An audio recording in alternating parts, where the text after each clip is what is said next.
ធ្លាប់ជួបជាមួយនឹងសត្វអសិរពិសដូចជាក្អែបខ្ញាដំរីឬក៏អាចជាសត្វផ្សេងទៀតដែលកាចសាហាវដូចសត្វក្រពើសត្វខ្លាសត្វតោឬក៏សត្វពស់ដែលក៏ជាសត្វដែលគួរឲ្យធ្វើឲ្យមនុស្សយើងភ័យខ្លាចជាទីបំផុតតែខ្ញុំមានដំណឹងល្អដើម្បីប្រាប់មិត្តសត្វទាំងអស់នេះ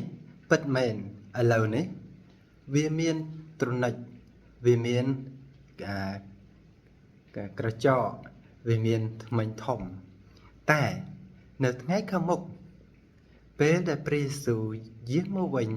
ហើយនាំយើងទៅរស់នៅនគរស្ថានសួគ៌នៅទីនោះសត្វទាំងអស់នេះនឹងមានអត្តចរិតប្លែកឥឡូវសូមស្ដាប់បន្តិចគឺនឹងមានសត្វឆ្កែចចកលេងជាមួយនឹងកូនចិញ្ចៀមនឹងមានសត្វខ្លារខិនលេងជាមួយនឹងកូនពពែនឹងមានកូនគោលេងជាមួយនឹងកូនតោកូនសឹងសត្វសឹងនឹងមានកូនក្មេងតូចម្នាក់ដែលដឹកពួកវាក៏នឹងមានសត្វគោហើយនឹងខ្លាឃ្មុំនៅក្បែរគ្នាហើយនឹងកូនរបស់វានៅក្បែរគ្នានឹងមានសត្វតោតែតោមិនស៊ីសាច់ដូចសពថ្ងៃទេតោនឹងស៊ីចំបើងដូចសត្វគោហើយកូនតូចដែលកំពុងបៅដោះនឹងលេងនៅក្បែររុនរបស់ពស់វែកហើយកូនដែលបានបៅដោះរួចហើយក៏នឹងលេងក្បែររុនរបស់ពស់ហើយព្រះបានប្រាប់ថាសត្វទាំងអស់នេះនឹងមិនប៉ះពាល់មិនធ្វើបាប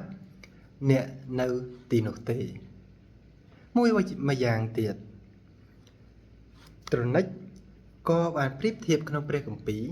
ទៅនឹងទ្រនិចនៃសេចក្តីស្លាប់សេចក្តីស្លាប់បានប្រៀបធៀបដូចជាទ្រនិចរបស់សត្វខ្ញាដំរីតែព្រះគម្ពីរបានប្រាប់យើងនៅក្នុងកូរិនថូសទី1ចំពុក15ខ54ដល់55ថាព្រះនឹងបំផ្លាស់បំប្រែរូបយើងនៅពេលដែលទ្រង់យាងត្រឡប់មកវិញព្រះយេស៊ូវនឹងបំផ្លាស់បំប្រែរូបយើងឥឡូវនេះយើងមានជីវិតយើងមានរូបកាយដែលពុករលួយ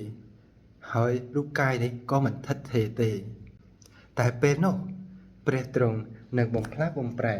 ឲ្យយើងទាំងអស់គ្នាដែលរងចាំទ្រង់នឹងមានរូបកាយថ្មីរូបកាយដែលមិនចេះពុករលួយតទៅទៀតហើយរូបកាយដែលនឹងនៅថិតថេររហូតអស់កលពេលនោះហើយព្រះគម្ពីរបានប្រាប់យើងថាសេចក្តីស្លាប់តើទ្រនិចឯងនៅឯណាទ្រនិចនៃសេចក្តីស្លាប់នឹងបានផុតអស់ហើយសត្វដែលយើងបានអានពីមុនដែលមានក្រចកមានធ្មេញចេះលេងជាមួយគ្នាចឹងខ្ញុំក៏គិតថាសូម្បីតែសត្វខ្ញាដំរីហើយនិងសត្វក្អែបក៏វានឹងមិនប៉ះពាល់យើងដែរសូមអរគុណដែលបានស្ដាប់